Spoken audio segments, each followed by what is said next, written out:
Hello, anybody there? Hi, how are you, honey? Oh, I'm well. Laurie, thank you so much for your time. Good to meet you. Oh, absolutely. Oh, you So, see my whole messy room back here behind me. it's full of character. I love it. Yeah, that's exactly what it is. So So, much character. oh, there's so many things I want to ask you, so many things to talk about, but do you mind if we start at the Yay! beginning? No, absolutely. So, before we get into your writing, you are an improv artist as well. You do some improv as well? I do. Yeah, I'm in a group here called Sidebar Comedy Improv. Oh man. Um, we've been together for, I think we got started right before the pandemic, like in 2019. Yeah. Hmm. And so we've picked back up again and do little things here and there. It's a lot of fun. Oh, that's great. So, okay, let me backtrack. I just had to get that one out of the way. So, you're in Arkansas, right? Yes. Has that always been home? I was born in Northwest Arkansas, where I live now, and lived in Little Rock for my first 13 years. And then I lived in Texas for during the end of junior high, high school, and then again for a couple of years when I was in my early 20s. So Texas and Arkansas. I've been back here in Northwest Arkansas since 1990. So this is definitely home. My grandparents were here. My mom was raised here. So Yeah. mhm. Do you think that it makes for some good writing later on to be from Arkansas, or does it, did you feel like it hampered you in any way? There are a lot of characters in Arkansas. But I don't know. I did an interview recently and was asked because of some stories I've written if I was from Texas. And it's interesting. I don't really think of my characters as being from a place. I don't really write intentionally about a place. I know a lot of writers do. They kind of try to write about the people that they've grown up with. I just kind of write about characters that come to me. And so I suppose that they are born from wherever I have been, if that Mm, makes sense. But yeah. yeah, I don't know that where I am right now would, if I moved to Massachusetts, I don't know that my characters would move. I don't know that they'd be that different than they are now. So, has that always been the way that you write? Things just come to you, or you feel like you had to develop that over time? Just kind of the way that you zero in on some of those, or do you catch them the way that some writers do?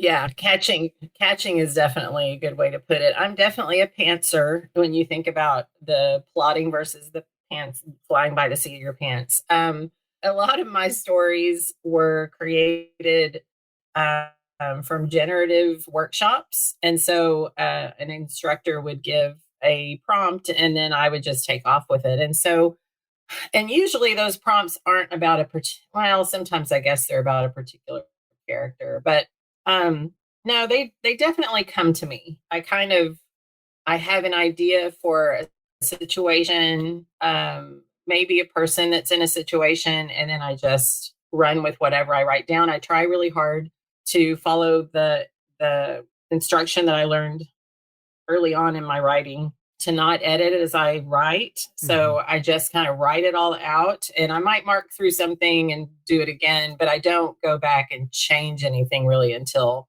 I'm done. So it all just comes out. And then and I always use a notebook. So as I'm writing, it comes out of me. And then when I go back to put it into my laptop, that's when some of the editing happens and stuff. But yeah, I kind of catch stories as they come out of me, I think. I don't feel like I sit down and create an idea for a story and I never plot things out. I just write it, and then if I go back later and find that it needs something, then I'll add it. So, Yeah. yeah, that's the only way I can do it. No, I get it. I mean, I think that a lot of the time it feels like I'm just waiting for, what do you call it, with bated breath for something from the sky to come down and help me Yeah, push yeah. through. But do you recall when writing came into your life? Was that recently, or was that a while back when you were like a kid, or when in life did that come? Yeah, it's interesting. I have a friend who has always wanted to be a writer, and she's now got a couple books out, and she's Mm. talked about how even when she was a kid, she knew she was going to be a writer. And you read that a lot in interviews with writers. Oh yeah, when I was 8 years old, I wrote my first story. I'm like, how does that happen? I was I was a voracious reader and read and read and read everything I can get my hands on. And had a library card when I was little and loved reading and loved stories, but being a writer was never a job that I knew you could have. And Mm, I was never my home was full of creativity. My mom had been an art student before she had me and then got married the way you do. And so she encouraged us in a lot of creative outlets. So we were all doing band, we were drawing. She always had paper and art supplies, but writing was not one of those creative. So I think mm. she just wasn't familiar with it. And so none of us tried it. So what I discovered when I started writing, well, it's a long story. So I'll try to condense it. So I got out of high school and was going to be an actress. And then I was too afraid of failure to actually try to be an actress. So I got a job. So then I spent a couple of decades just working. And I was a single mom when I went back to college. And when I went in to talk to the advisor, I had taken some courses while I worked on a local campus. And so I was like, okay, what do I have? What am I close to? What could I finish in a short amount of time? Mm. And he said, an English degree.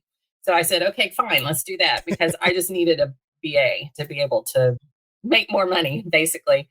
So I got into the BA, into the creative writing program, and I was not thinking of myself still as a writer. I just was going to take these courses and get a degree.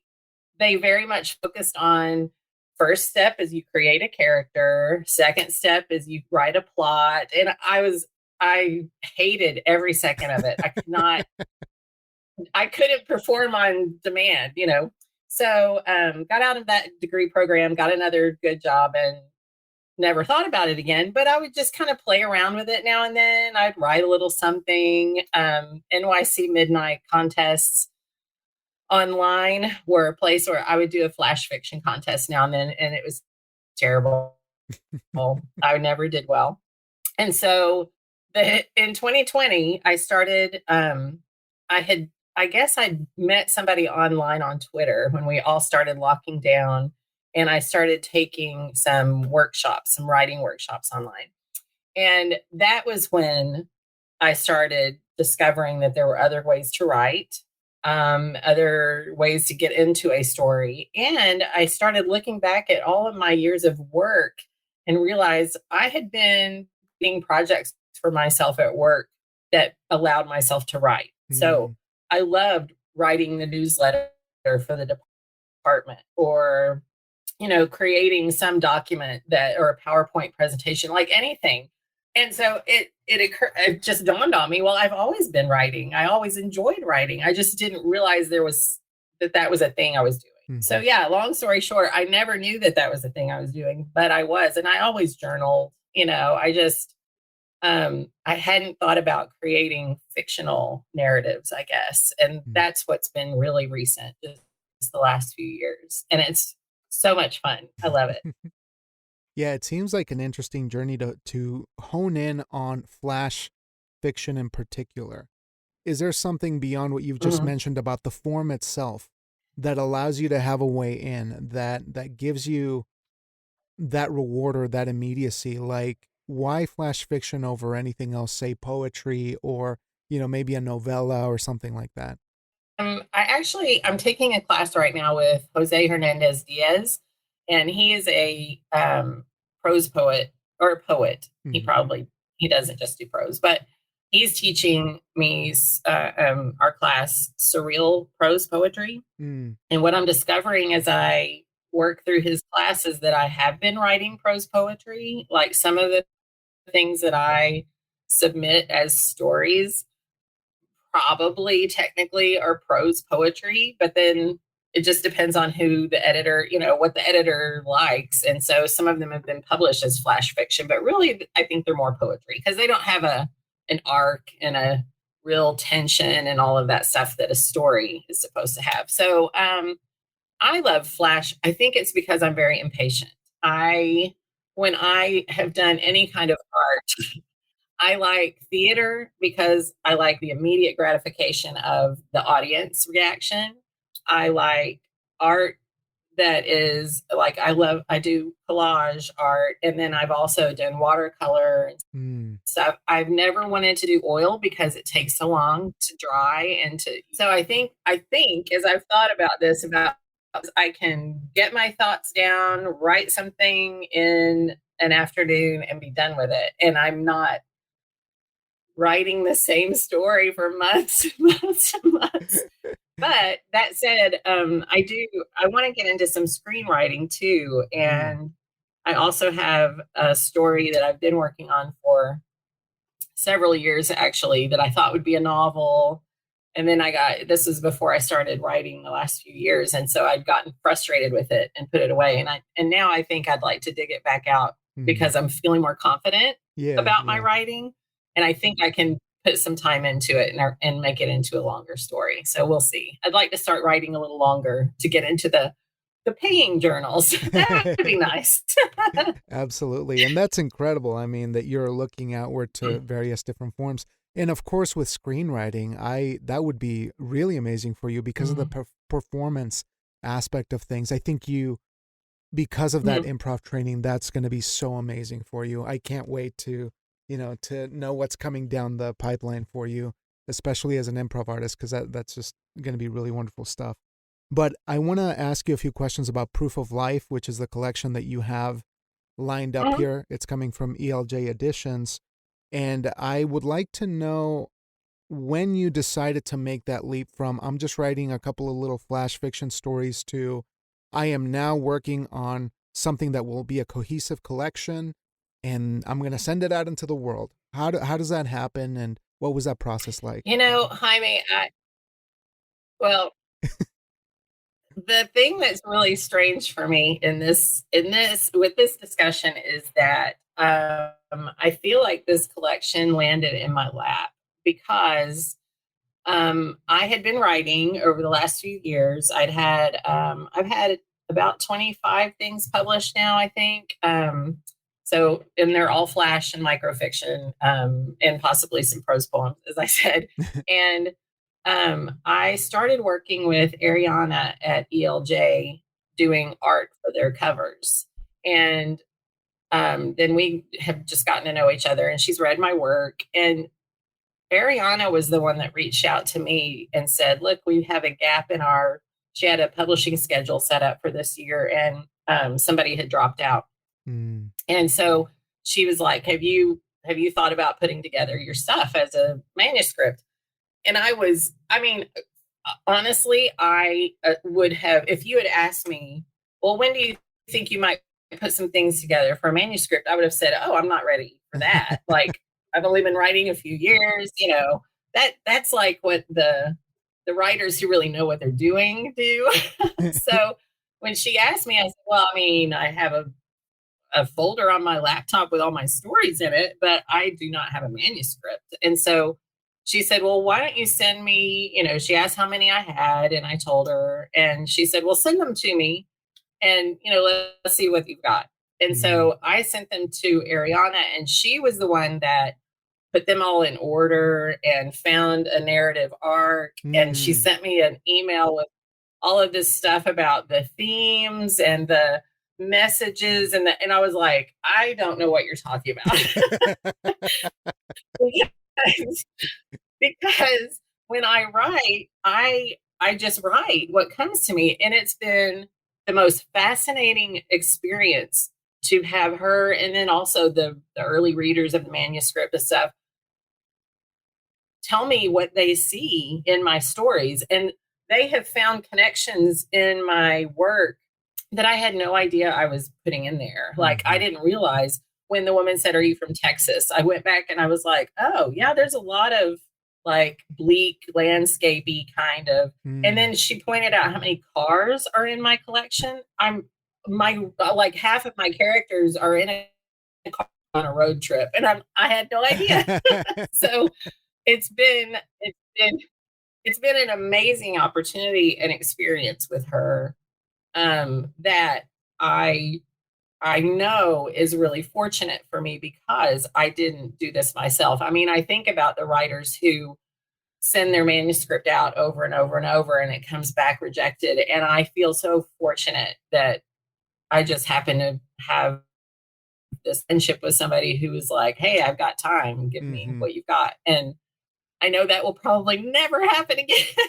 So I'm really, really enjoying it and appreciating her friendship and her help. So yeah, it's been wild. Oh, that's incredible, and it seems, like, such a generous gesture, but for somebody who they know is an artist and has a voice and has a perspective, so that's definitely something that I'm sure is earned in this process of getting to know somebody. But do you feel like, looking back on the collection, that it does make more sense to you that there, as you said, there were some themes that you had been writing about maybe subconsciously, where does that where does that lead you to as you're continuing to write? Because I imagine that you're doing more writing now and continuing that progress. How does that inform what you're doing now, that experience? Yeah. It's definitely shown me that there is that I'm not just I guess I'm taking myself more seriously Mm, because I see that the writing instructors and writers in their books on writing and whatnot will say, we all have stories to tell, and your story is important. And a person who has only recently started writing, I think, at least for me, it's like, really? I mean, I'm a 57-year-old woman in Northwest Arkansas, of all places. Like, who really wants to read these stories? Other than my mother, who's no longer with me. So what do I do with that? So, so it's interesting to think about myself as somebody who does have stories to tell because mm, that's not the way I've been thinking of myself for so long. So seeing a book come out that people say, "Oh yeah, this definitely has, stories of loss and yearning and just etc."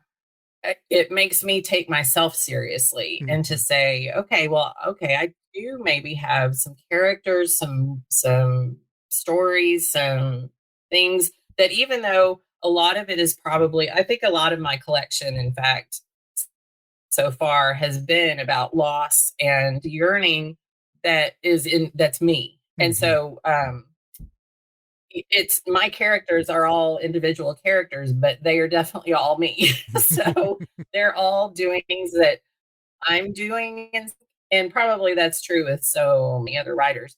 But now I think it's because of this collection, I believe it's going to be easier for me to continue to write mm, because I feel confident that even though it may not make sense, I guess make sense isn't the right word, but even though it doesn't seem to have something bigger going on, I think I just have to put the words down. It gives me that confidence, right? That mhm. I just have to put the words down and put it out there. And then other people are going to be able to see something that I may not see when I'm first putting it down. So yeah, it definitely gives me a lot of confidence. I had already started thinking about a memoir written in flash stories, Mm, and so I've got some things for that. And then I have this longer project that will become something, a novella or a novel or screenplay or all three. I don't know. And I actually want to go back to some of the stories in this collection. I think some of those characters have more things they want to say. mm. So I'm hoping to go back to the small pieces and maybe pull some of those out and make them bigger. So yeah, it's exciting. It's exciting to think, oh, okay, this is working. So I just need to keep at It appears the floodgates have opened, and you it. Yeah. find, yeah, you find that there is so much to say, and of course, for somebody who has lived life, who has experienced a lot of things, that just has to be such a valuable empowering thing. For me, I really hone in on this idea of place. I mean, just because I don't know where place is. I don't know what my place is, but I'm a Mexican in Wyoming, and so I see somebody from Arkansas, and I know that that's a person who has a unique perspective to share with the world, because all we see are Arkansas this or Arkansas that, but we don't see the humanity of certain places. And you mentioned that you are also politically involved. There's some inclinations there, at least on Twitter. And I'm curious to know how that resonates with you and how that makes its way into the writing too, because some things are hard to avoid politically, especially if we're in certain states like Mm, Arkansas or Wyoming. But I'm curious what your take is on that. mhm. Yeah, I haven't. Let me think. I don't think that any of my political leanings have really worked into the writing yet. Mm. Um, I am, yeah. If you follow me on Twitter, I have two parts. I am either a really vocal libtard, feminazi, whatever all the people want to call me. Um, I'm a I'm a liberal woman in her mid 50s. And I ran for office in 2020, and Mm. in Arkansas, you just can't avoid politics here right now. Hmm. I mean, and I don't want to get into it, but yeah, Sure, sure. it's everywhere. I We do actually have in my community in Springdale, we have a fantastically diverse community, and I love love love being able to support the people who are doing the hard work. Actually, I mean, I'm not doing the hard work in any form or fashion, but I support those who are, and as much as I can with my mouth and my money, Hmm. and and so I love being able to do that. And but it has not come into my work as a writer, which is the other half of me on Twitter. So I have like the people I follow who are writers, writing outlets, and then I have the people I follow who are Arkansas politics, and that's just all I do. So yeah, I don't know that I will ever write about anything. I'm trying to think. I mean, I Mm. could have a character someday that pops up who has run into some discrimination. One of the issues, though, about that is I don't live that life as an LGBTQ person, or Hmm. as a Mexican person, or a Salvadoran person. We also have a very large Marshallese population in Springdale. I don't live those lives, Hmm. and I am very conscious of not trying to write a story for someone who I am not that person. Sure. But one of the things I want to be able to do is help in my community get those stories up and heard and seen. And so, actually, we have a bookstore. I'm going to give a shout out to Mas Libritos. Is a new pop up bookshop situation Mm. happening Mm. that a young Latina in our community has started, and I was thinking about starting a bookstore. And kind of at the same time, I started hearing about her. And then a friend of mine said, "Hey, you should talk to her." And we never could kind of get together. And then she launched. And I very much put on the brakes and said, I can't try it. First of all, I can't, because I just don't have time. But then it Mhm. was kind of like the universe is going, settle down. You're doing a lot of things, and you can support this instead.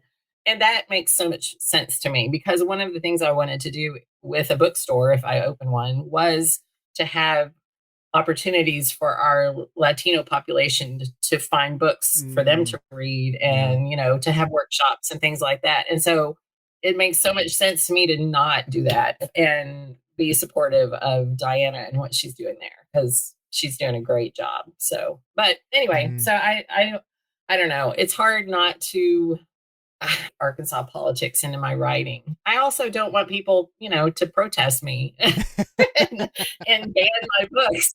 So I don't want to get, I don't think I have really cutting edge stories to tell, Mm. but then, and I can't speak for other people, but at some point, it's possible. I mean, I'm certainly not gonna, I don't know. We'll see. We'll see if I Yeah. have something come up, if I'm terrified to share it or not. Well, that's it's wonderful to hear, first of all, that there are some good news, coming out of certain places. I think that for me, that's the most important thing is to realize that there's humanity and kindness and community happening in various places, regardless of where it is, whether it's a blue state or a red state. Sometimes there's good to be found if we keep looking. But I really think that sometimes it's a delicate balance in the work to be able to talk about these things. And other times it's okay to just escape to the work, to go inward and find something that is truly you, that doesn't have to reflect the political, themes of the day or anything like that. And it Mhm. seems like that's sort of the way that you like to approach it at this time, is to just be personal and voice yourself, voice out what you have to say. Is that a fair assessment? Yeah, yeah. I think a lot of that is because I write fiction right now primarily. So that helps because actually, as I was thinking about my stories, I don't remember what I read something recently. Um, there was some kind of discourse online maybe about people putting characters into their stories that are not people that they would inhabit that life. And so I started thinking about my characters. Oh, I remember it was something about somebody said that you should identify the skin color and the race and everything of your character like the first time you meet them. Mm-hmm.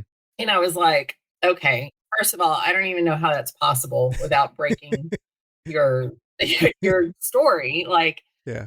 anyway, but I started thinking about my characters and I was like, well, do I label any, like, I mean, other than using pronouns, she or he, or a name, I don't label any of them in terms of their race or Mm-hmm. their gender preference or anything like that. So I'd like to think that people can read my stories and put themselves in my stories. So, for Mm-hmm. example, a Mexican reader, I think, could read several of my stories, Yeah. hopefully most of my stories, and not think, "Oh, well, this is a white person."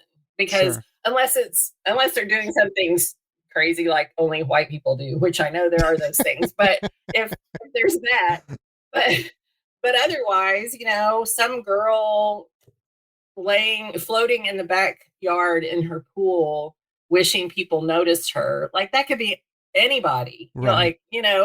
I hope that my stories are approachable by most readers and they Mm-hmm. can put themselves into those situations and relate to the emotion of the story and the theme or whatever without having to think, oh, well, is this for me or is this for somebody else?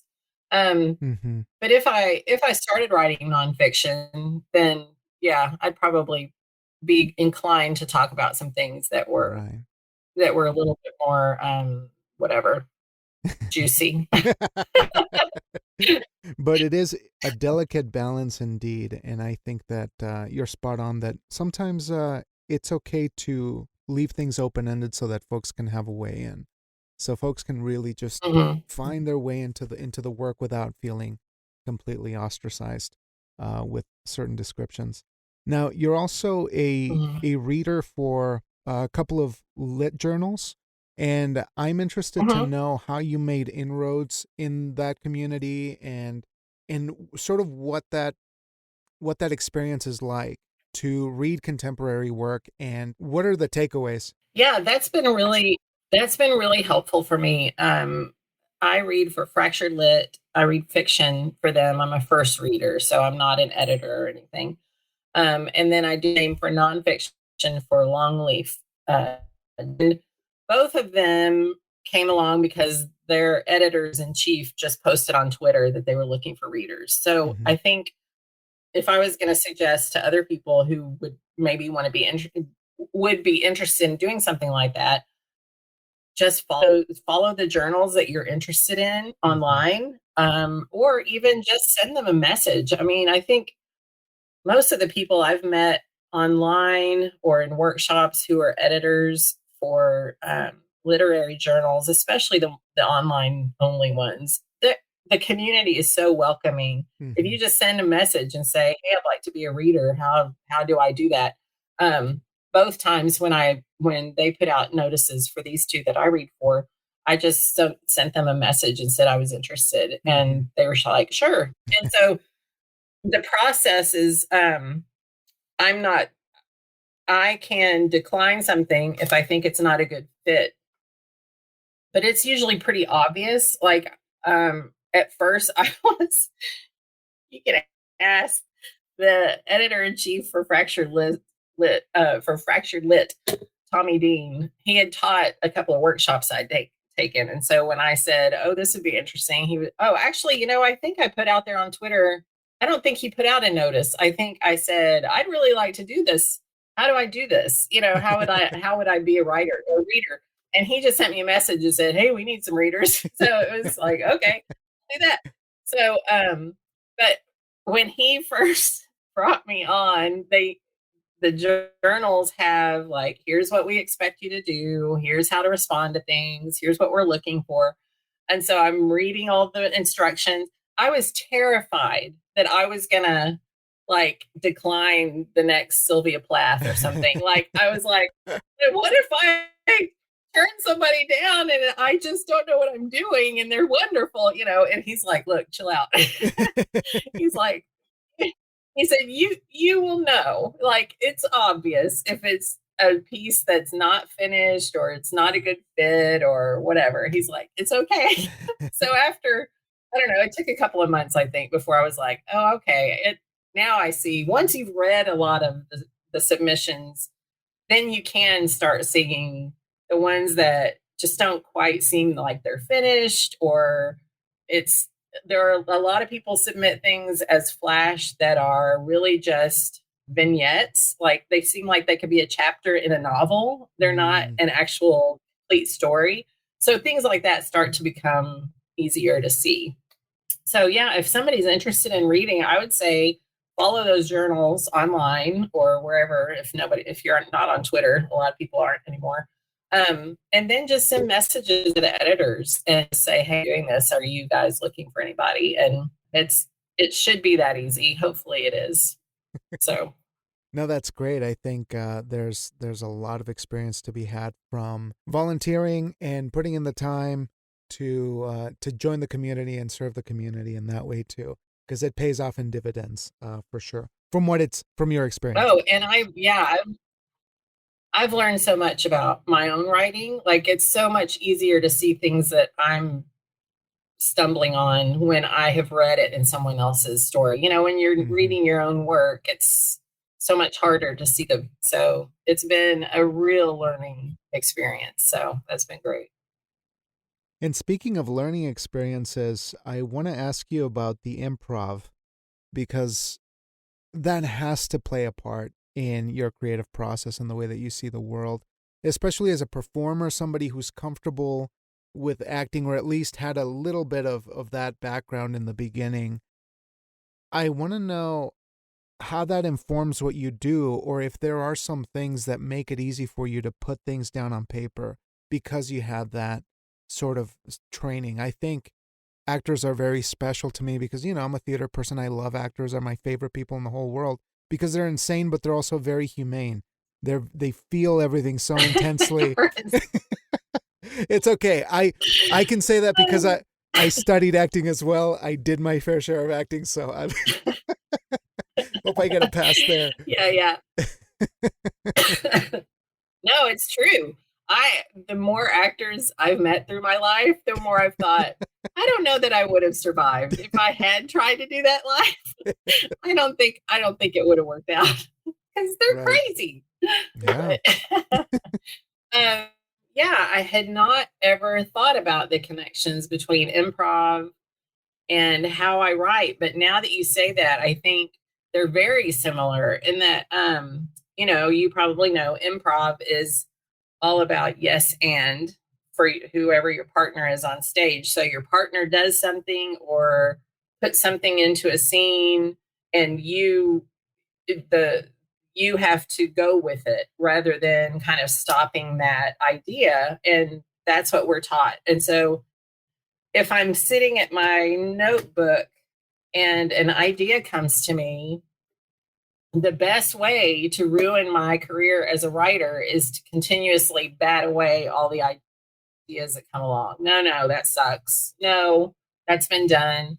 No, that's the same as that other story. No, and so I think it's true that to bring an improv state of mind to the paper is probably a good thing. This is so brilliant, Jaime. I'm going to have to create a workshop based on this. But I think it's you have like to. You have to you now. just put down what comes to you. Yeah. Yeah. Yeah. Yeah. So you just put down what comes to you, and then later on you can go back and look at it again and decide what you need to edit. But yeah, I think there definitely has to be a trust of yourself and a trust that the story that's coming to you has your best interests in mind.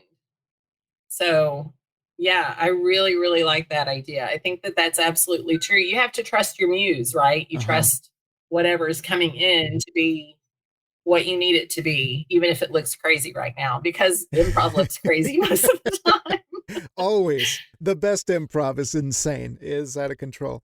But I think that it is the total acceptance of logic, whether it just is off the deep end or is founded in some kind of reality.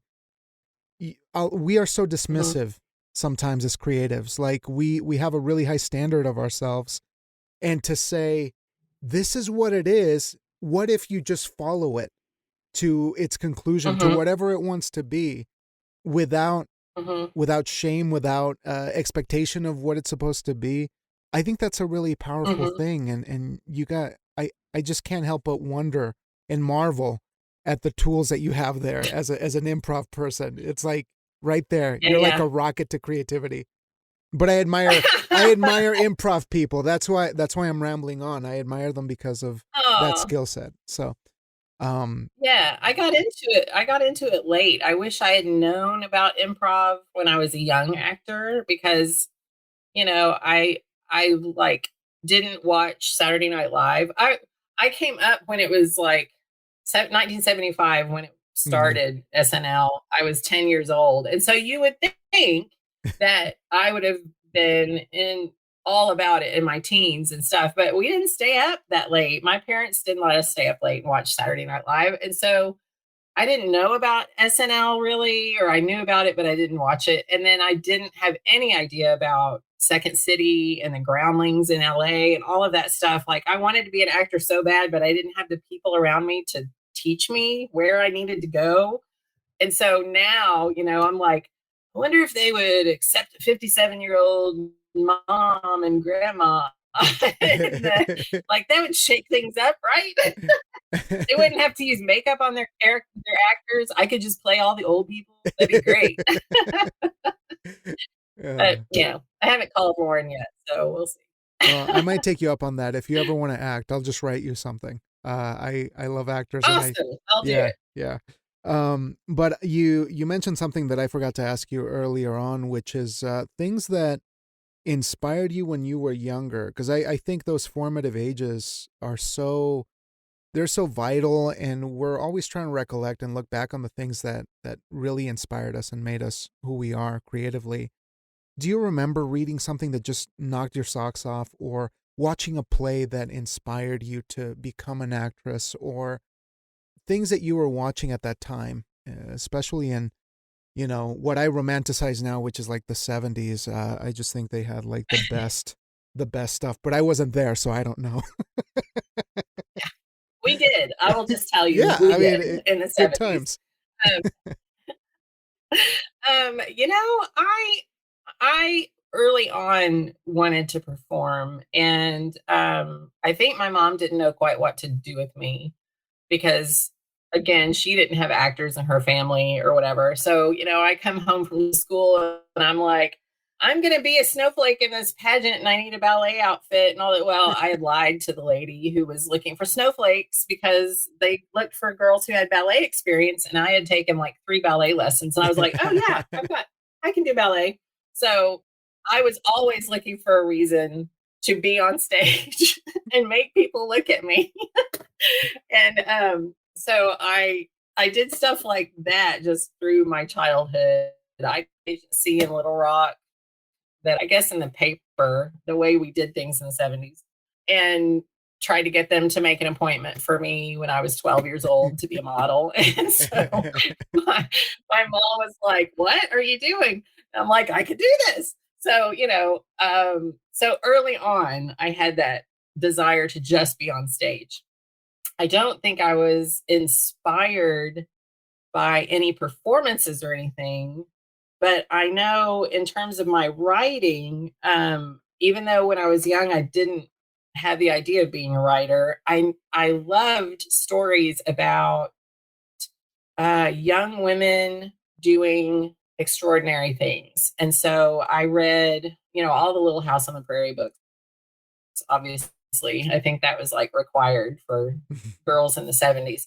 And then Nancy Drew books because she was a badass and solved all these mysteries. And then there were boxcar children who just lived on their own in this boxcar, and that was so cool. And then, oh, but my favorite, I think one of my favorite books was it was called Island of the Blue Dolphins, and I think Scott Odell was the author. And I just found that thrift store or something, and I read it again. I think I'd read it when I was 11. And it's about a young indigenous girl in the northern the islands near Alaska when their people all moved to some other place. And so she has herself and she has to create a home for her and her brother. And I remember being so inspired by that girl doing hard stuff, kind of. And so I love those stories, film and theater and stuff. I am a really big fan of movies that are very character focused. I just watched one the other night called Friends with Money, and it was Mm, from 2006. I had never heard of it, but it has Jennifer Aniston and Joan Cusack and Frances McDormand, and it's mm, about a group of friends who have grown together like since college or something, and then they all interweave with each other. It's a very like a small story. It doesn't do anything extravagant. There's no big giant arc. It's just kind of a relationship story. But you really get to know each of the characters really well and kind mm, of see their motivations and shifts in their relationships. That definitely, I think, shows in the stories I write, plotting out, but like motivations. Why do people do the things they do? And what happens when they do those things? Then what does that create later that they may not have expected? I guess those are the kinds of really like, and the Cohen brothers, like anything oh, that Joel and yes. Ethan Cohen put together. Yeah. I'm there. I'm right there with you. Yeah. I don't think I've ever seen Yep. a better combination of, I guess not combination, but just a mastery of the medium, like the Coen brothers. I mean, with Ethan Hmm. Cohen being Oh my gosh. such a voice and getting the dialects right and getting those characters to just jump off the page and Mm-hmm. the directing of those movies, man, outstanding. But I want to Yeah. ask you one more thing to be mindful of your time, and I can't thank you enough for this. This has been amazing, and I can't believe that time just Yeah. flies Yeah. No, I'm good. when you're having fun. Uh, can you tell me I about? know.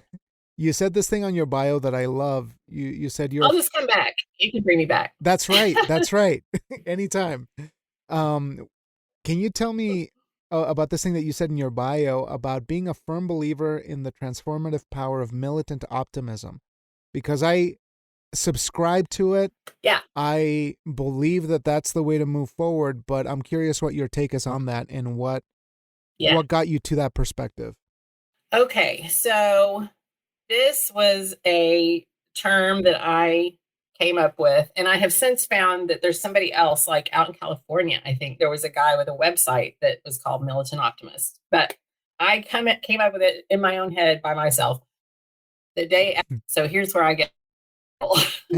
So there are so many things in the world that are absolute trash. And I have always been an optimist. So uh, I think it's probably one of the things that's kept me moving forward and not really getting bogged down in a lot of self doubt. Even though, like with my acting, I was afraid of failure, there was also I don't want to spend 10 years trying to do something that I'm not going to be able to do. And Mhm. so that was also, I think, my impatience. So the way I see militant optimism is you have to believe in something better, that something better is possible. But then the militant part of it is that you also have to be working. You can't, optimism is not just hope. It's not just blind faith, oh, well, I hope it gets better. Oh, everything will be fine. It's not don't worry, it'll all be fine. It's, I think but I also have to do the work to try to be part of that, to make the better happen. And so that's what has led me to be vocal, to, be a middle aged white lady speaking up for people who don't have a voice. And I mean, I'm not trying to like crow on myself or something. I think that's just what everybody has to do. And so, yeah, I got pushback on the militant part of that when I first started putting it out there in Mhm. 2016 or 2017, whenever it was. Because somebody said, "Oh, but that's, violent. Militant is like Mhm. the army or, violence." And I'm like, "No, it's like you have to be busy. You have to Mhm. work." And Yeah. if you're going to look at that little specific definition of that word to reject this idea, then that's a problem in you. Mhm. You're not Right. thinking bigger. Yeah. um, so yeah, and I have a little thing on my wall in front of me, and that's just been something that has been really important to me since it came to me, is just that we have to be constantly looking for ways to make things better for everyone. We can't sit back and go, "Oh, I can't, I'm too tired. I Mhm. can't do this anymore." And now I will say I felt conflicted. After I ran for office, I really stepped way back. And then Mm. the pandemic started actually as I was trying to run for office, which it's really Mm. hard to connect with your community when you can't visit with them at all. So that was a problem. But afterwards, I didn't get elected, but I said, okay, I've got to take a step back because doing this writing and putting all my effort. And so I haven't been going to Democrat meetings and I haven't been attending all of the events that they schedule, but I am still speaking up online and I'm still promoting everything that's going on. I'm still signing petitions and I'm just being aware. I think part of it is also just knowing what's going on. You bury your head in the sand and then all hell breaks loose and you can't pretend like you didn't know it was coming. Exactly. So anyway, yeah, that's a lot. But yeah, it's important to me. I love putting those two terms together, militant and optimism, because it's Mhm. stay hopeful, know that there's better, but know that work has to be done to get there. So that's what it is for me anyway. I love it. I think that's a beautiful note to end on because it reminds us that there is hope to be found. We just have to keep looking and refusing to stand down. And that takes effort. That Mm, takes a lot of willpower, but it's necessary because these are very, very difficult times that we live in. yeah. But Laurie, I want to thank you so much for taking the time to do this and for bringing this collection of flash fiction out into the world and for serving your community as best you can because that's really what it's all about. And of course, I hope that we get to catch Thanks. up next time about thrift shops and more comedy stuff and all kinds of fun things. Even okay, we didn't even talk about nacho cheese Doritos, so maybe next time. Oh yeah. Next time. Well, I wish you the best on the writing that's coming up, and congrats on the collection. Thank you so much, Laurie, for everything, and I will talk to you real soon on the internet.